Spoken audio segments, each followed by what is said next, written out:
কি ব্যাপার, AC fan বন্ধ, কারেন্ট বিল দেখে ভয় পেয়ে গেছো নাকি? আরে না, কারেন্ট নাই। তোমার হাতে ওটা কি? আমার জন্য গিফট।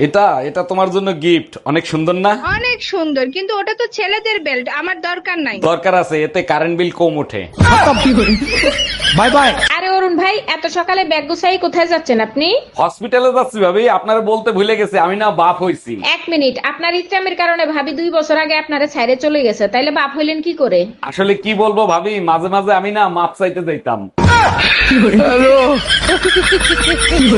অরুণ ভাই, এত তাড়াতাড়ি নামাজে যাচ্ছেন? নামাজের তো এখনো দেরি আছে। হুজুরের কাছে একটা প্রশ্ন করব তো, তার জন্য একটু তাড়াতাড়ি যাচ্ছি। আজকে আবার হুজুরের সাথে কি ঝামেলা বাঁধাবেন? অজু করে মসজিদে যাওয়ার পথে কোনো মেয়ের সাথে যদি টাচ লাগে তাইলে অজু থাকবে না থাকবে না? অজু থাকবে কিনা এটা হুজুর বলতে পারবে, কিন্তু ভাবি চাইলে হাত পা ভাঙবে এটা জানি। এই তোমার তো পুজোর মার্কেট করা শেষ, এখন তোমার মন খারাপ কেন? পাশের বাড়ির ভাবি 15,000 টাকা দিয়ে শাড়ি কিনছে, আর আমারে তুমি 1500 টাকা দিয়ে শাড়ি কিনে দিছো। আরে বোকা, ভাবির শাড়িও 1500 টাকায় কেনা, ও তো দামের জায়গায় আমি একটা শূন্য বাড়ায় দিছি। ও আচ্ছা, এই তুমি কি করছো? Bye bye, tata, good bye, Gaya. এই শোনো, কই যাচ্ছ তুমি? কপালে চোখ নাই দেখো না, বাইরে যাচ্ছি। তোমার সাথে আমার জরুরি কথা আছে। যা বলার তাড়াতাড়ি বলো, আমি ব্যস্ত আছি। আমার তালাক চাই, তালাক লাগবে। কোনো কিছু নিজে করতে পারো না, সবকিছু আমারে করতে হবে। বাইরে যাচ্ছি, যদি পাই নিয়ে আসবো। हम इसका पति है, हमको सिर्फ फांसी। ভাবি, শুনলাম আপনি নাকি চোর পিটাইয়া আলু ভর্তা বানায় ফেলাই দিয়েছেন। অরুণ ভাই, প্রমিস করেন কাউরে বলবেন না। আরে কি বলেন ভাবি, কাউরে বলবো না, আপনি বলেন। আমি ভাবছিলাম আপনার ভাই রাত করে বাসায় এসে, তাই বেলুন দিয়ে ইচ্ছা মতো পিটাইছি। ঢাকের তালে কোমর দোলে। আজকে ভোর রাতে মহালয়া হয়েছে, তুমি দেখছো? হ্যাঁ দেখছি, ঠিক মতো বুঝতে পারি নাই, ঘুমের ঘরে ছিলাম তো। এখন কি তুমি পুজোর মার্কেট করতে যাবা, না আমি মহালয়া করে দেখাবো?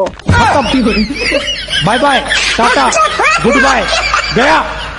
কাজ কি তুমি ঠিক মতো করতে পারো না? তো সমস্যাটা কোথায়? সরি বেবি, নেক্সট টাইম আর এরকম ভুল হবে না। আমি বুঝি না, তোমারে কিছু বললেই তুমি সরি বলে আমার ঝগড়া করার মুডটা নষ্ট করে দাও। কারণটা কি বলো তো? তাইলে শোনো, এক জঙ্গলে এক হাতি আর এক গাধার সাথে তুমুল ঝগড়া হচ্ছিল। ঝগড়ার কারণ হয়েছে গাধা বলতিছে আকাশের রং লাল আর হাতি বলতিছে আকাশের রং নীল।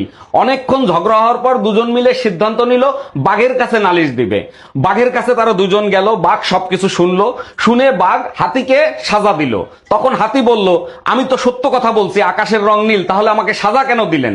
তখন বাঘ বলতিছে, তুই জানিস ও গাধা, তাইলে তুই ওর সাথে তর্ক কেন করতে গেলি? তার মানে কি বলতে চাও আমি গাধা? বিবাহিত মেয়েদের বলছি, শোনো, ভুল করেও কখনোই বিয়ের পরে নিজের স্বামীকে ছাড়া অন্য কোনো পুরুষের সাথে সম্পর্ক রেখো না।